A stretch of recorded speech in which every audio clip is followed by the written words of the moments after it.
Dharmendra sir, मेरे मन में एक प्रश्न आ रहा है, समझ नहीं पा रहा हूँ कि आप इसका जवाब जो है देंगे। पूछिए पहले। हाँ, अगर दे पाएंगे तो जरूर देंगे। सवाल ये है कि आजकल विद्यार्थी बहुत विचलित हो रहे हैं। जैसे कि सारी परीक्षाएं एक साथ लग गई हुई हैं। तब अब ऐसे में विद्यार्थी ये तय नहीं कर पा रहा है कि ये वाली परीक्षा दें जैसे तो मेरे लिए अच्छा है। किस एग्जाम की बात कर रहे हैं और मतलब किस जैसे अभी जो विद्यार्थी 3-4 साल से पीसीएस और यूपीएससी के लिए लगा हुआ है, अब वो ये सोचता है पहले एक नौकरी पक्की हो जाए। तो वो सोचता है कि जूनियर असिस्टेंट का एग्जाम बेरोजगारी इतनी है कि सबको डर लग रहा है कि सब लोग सोच रहे हैं कि कोई नौकरी लग जाए, मिल जाए, कोई सिक्योर हो जाए, उसके बाद सिविल सर्विस का देते रहे। हाँ, तो ऐसे में अभी जूनियर असिस्टेंट का एग्जाम लगा है, उसके बाद फिर आरओ का एग्जाम लगा है, उसके बाद फिर बिहार पीसीएस का है, फिर उसके बाद में यूपी पीसीएस का है, और यूपीएससी मेंस भी है, उत्तराखंड पीसीएस है, और इसी दौरान और भी कई परीक्षाएं लगी हुई हैं। क्योंकि बहुत सारे छात्र ऐसे होते हैं जो अपने विषय में विशेषज्ञ होते हैं, तो उस जो कुछ स्पेशल एग्जाम होते हैं जो विषय टीचिंग के लिए है, या यूजीसी नेट है, जेआरएफ है, वो भी परीक्षाएं देना चाहते हैं। और क्यों न दें, क्योंकि 3-4 साल 5 साल अगर एक लंबा समय हो गया है तैयारी के दौरान, तो अपने विषय में तो वो मजबूत होते हैं। तो वो सोचते हैं क्यों ना एक बी ऑप्शन बना लिया जाए। जी जी। क्योंकि जब नौकरी नहीं मिलती एक लंबे समय तक, तो इतना ज्यादा आप अंदर से परेशान होते हैं, जो आप जानते हैं सर। तो आप क्या कहेंगे, ये जो परीक्षाओं का चक्रव्यूह है, ना घर का ना घाट का, यानी कहने का अर्थ ये है कि ना इस परीक्षा के ना उस परीक्षा के, ये एक चक्रव्यूह है ही, और बहुत बड़ा चक्रव्यूह है। उस चक्रव्यूह से ज्यादा खतरनाक ये चक्रव्यूह है। क्योंकि मेरे साथ भी ये समस्या है। जैसे तैयारी करते करते अब 4-5 साल हो गए हैं, और स्टूडेंट्स हैं, हम लोगों का मन भी नहीं मानता कि किसी एक ही एग्जाम पे स्टिक रहे। क्योंकि अब इतना ज्यादा बेरोजगारी है, कोई फॉर्म आया, हम लोग सब फॉर्म भर देते हैं। ये मैक्सिमम 90% लोगों के साथ यही समस्या है कि उस फील्ड से रिलेटेड या आपके सिलेबस से थोड़ा रिलेटेड कोई एग्जाम आ गया तो आप उसका भी फॉर्म भर देंगे। तो ऐसे ये होता है कि साल में 3-4 परीक्षाएं पड़ जाती है। आप 2 महीना उसकी तैयारी, 2 महीना उसकी तैयारी, ऐसे करते करते कब साल बीत जाता है पता ही नहीं चलता। और इसी तरह ये 4-5 साल लोगों का बीत जाता है। उसके बाद समझ में नहीं आता कि अब करे क्या।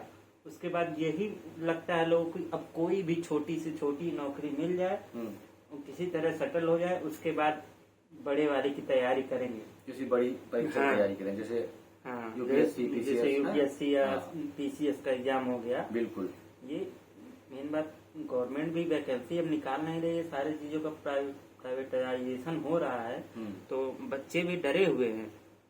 तो ये बहुत बड़ी समस्या है।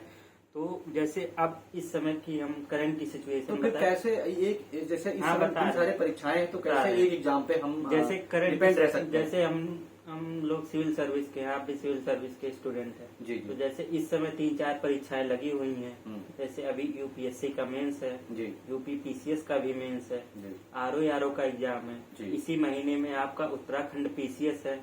उसके बाद 1 महीने बाद जस्ट बिहार पीसीएस पड़ जा रहा है। उसकी 1 महीने बाद यूपी पीसीएस पड़ जा रहा है। तो ये 4-5 एग्जाम, ये चक्रव्यूह है। तो इन और लोग जो तैयारी करते हैं वो छोड़ नहीं पाते कि किसी एग्जाम पे एक ही एग्जाम पर फोकस करें। मैक्सिमम लोगों के साथ ये समस्या है। इनका बैकग्राउंड नहीं सही है, इकोनॉमिकल बैकग्राउंड खराब है। जो लोग अच्छे घर से आते हैं उनकी तो अलग सिचुएशन हो गई, उनका नंबर बहुत कम है। लेकिन ये जो मिडिल क्लास और लोअर वाले, इन लोगों का पॉपुलेशन ज्यादा है। तो ये अच्छा सर, इससे मुझे एक चीज और मतलब आ रही है दिमाग में कि आजकल बहुत सारे लोग विद्यार्थी इंटर के बाद ही इस फील्ड में आ रहे हैं। वो सोचते हैं कि चलो मैं इधर पीसीएस के लिए या यूपीएससी के लिए लग जाते हैं, और सही से वो ग्रेजुएशन भी नहीं करते हैं। देखिए आजकल ऑनलाइन कोचिंग, क्या उनका आना सही है? ऑनलाइन कोचिंग का दौर है, और बच्चों को बहला फुसला ले रहे हैं कोचिंग वाले, उनकी जिंदगी बर्बाद कर दे रहे हैं। हम तो यही कहेंगे, पहले कॉलेज पढ़ो और कॉलेज में जाओ, और अच्छे कॉलेज में जाओ। ये नहीं कि नाम लिखवा लिए तुम गांव में कहीं और यहाँ तैयारी कर रहे हो, वो कोई कॉलेज थोड़ी हुआ। हाँ। उस कॉलेज का कोई मतलब नहीं। जब तक आप कॉलेज में नहीं जाएंगे, अच्छे प्रोफेसर के कांटेक्ट में नहीं आएंगे, तो इंटेलेक्चुअल हो ही नहीं पाएंगे आप जी। जैसा कि आप तो अच्छे प्रतिष्ठित कॉलेज से इंजीनियरिंग करके आए हुए हैं, आपने जॉब हाँ, वही हम अपनी बात बता रहे हैं। हम जैसे वहाँ इंजीनियरिंग में गए, वहाँ हमको अच्छे लड़के मिले, तो वहाँ पे हम सोच पाए। ऐसा सुना है आपने सरकारी कॉलेज से किया है? हाँ, सरकारी कॉलेज से किए हैं। हाँ, लखनऊ में IT इंजीनियरिंग कॉलेज, उसी से किए। अच्छा कॉलेज है वो। अच्छा, तो हम अपनी ही बात बता रहे हैं। बिल्कुल। अब वहाँ पे गए हम, वहाँ हमको अच्छे लड़के मिले, तब हम वहाँ जाने के बाद सोच पाए कि हमको सिविल सर्विस की तैयारी करनी है। अगर हम वहाँ न गए होते, किसी गांव के कॉलेज में अपना नाम लिखवा लिए होते, जैसे लोग मैक्सिमम लोग करते हैं, BA में नाम लिखवा लिए, यहाँ तैयारी कर रहे हैं, तो वैसे कॉलेज का कोई मतलब नहीं होता है। तो मैं तो पहले यही कहूंगा कि इंटर के बाद आप पहले अच्छे कॉलेज से ग्रेजुएशन कीजिए और रेगुलर क्लास करके कीजिए। उसके बाद आपको जो तैयारी करना हो उसके बारे में सोचिए। कॉलेज के साथ ही आप तैयारी स्टार्ट कर सकते हैं, क्योंकि कॉलेज में इतना ज्यादा लोड तो रहता नहीं है कि। तो पहले कॉलेज अपना कंप्लीट कीजिए और उसके साथ साथ आप हल्का फुल्का NCERT वगैरह पढ़ के। बिल्कुल सर, बिल्कुल। बहुत अच्छा तैयारी स्टार्ट कर सकते हैं। बहुत अच्छा जवाब आपका। और आप विद्यार्थियों को क्या शुभकामनाएं देंगे जो आने वाली परीक्षाएं हैं उसके लिए, कैसे वो एक एग्जाम पे डिपेंड हो पाए? हाँ, देखिए, जैसे अब ये 4-5 एग्जाम लगे हुए हैं, तो उसमें आपको चूज करना पड़ेगा, सेलेक्टिव बनना पड़ेगा। नहीं तो आप ऐसे 4-5 एग्जाम में लगे रहेंगे। और लोग कहते हैं कि सबका सिलेबस सेम है, एक बार पढ़ लिए तो सब एग्जाम हो जाएगा, लेकिन ऐसा नहीं होता है। सब एग्जाम में थोड़ा ना थोड़ा डिफरेंसेस होते हैं। तो अब लगातार मान लीजिए आप UP PCS आपका मेंस है, 1 महीने बाद बिहार PCS मेंस है, तो 1 महीने में सिविल सर्विस की तैयारी नहीं होती।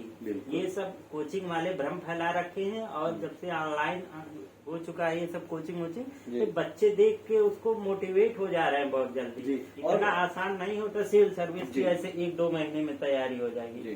तो मैं तो यही कहूंगा कि कोचिंग को देख के इतना मोटिवेट मत होइए कि। अच्छा, एक सर और ट्रेंड चल रहा है कि 2 महीना बचा हुआ है और आपने बहुत ज्यादा पढ़ा भी नहीं है, और मार्केट में कोचिंग वाले और तमाम संस्थान हैं, वो टेस्ट सीरीज कहते हैं, टेस्ट सीरीज करो उससे हो जाएगा, हमारे टेस्ट सीरीज ले लो। तो ये सब क्या है? ये देखिए, पहले आप बेसिक बुक पढ़ के अपना कॉन्सेप्ट बनाइए। टेस्ट सीरीज वगैरह तब किया जाता है जब आपको सिलेबस पढ़ लिए हो। सिलेबस के बारे में जानकारी नहीं होगी, टेस्ट सीरीज करने क्या मतलब? इसका मतलब सीधे क्वेश्चन रटना हुआ, वही क्वेश्चन तो एग्जाम में आएगा नहीं। तो पहले आप अपना कॉन्सेप्ट बनाइए, बेसिक बुक्स पढ़िए, उसके बाद टेस्ट सीरीज वगैरह करने का कोई मतलब। वो तो कोचिंग वाले वो अपने कोर्स बेचने के चक्कर में वो तो कहेंगे कि टेस्ट सीरीज लो, टेस्ट सीरीज लो, और क्या, वो तो उनका पर्सनल प्रॉफिट है उसमें। चलिए, बहुत अच्छा, आपका जवाब बहुत शानदार रहा सर। और मैं धर्मेंद्र जी का तहे दिल से शुक्रिया कि आए और इतना अच्छे से उन्होंने बताया, हमारे सवालों का जवाब दिया। धन्यवाद सर आपका। Thank you Pradeep ji.